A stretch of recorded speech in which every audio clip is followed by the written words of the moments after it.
Sir, ilang relay nito? Isa lang po. Isa lang ha, power appliance mga kabekis ha, ganyan na nagdagdag pa. One relay setup at may sariling relay sa busina. Hindi po isasama yung busina sa power appliance, hindi ho ganon.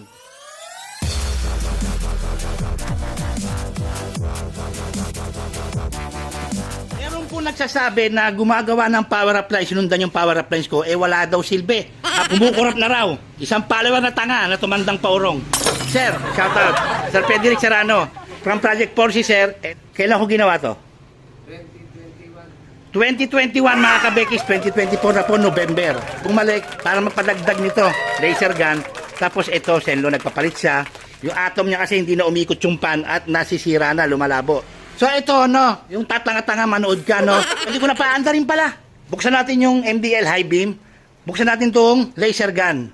Buksan natin yung underlights. Ayan. Hop, i-hazard natin ngayon. Stock valve, no, sir, hazard mo, no. Harap likod. Preno mo nga, sir. Pumreno, stock valve, pumreno. Sir, kumurap. Yung iba nga, nag-hazard lang ay kumurap na. Ito pa matindi. Corsa na busina. Oh.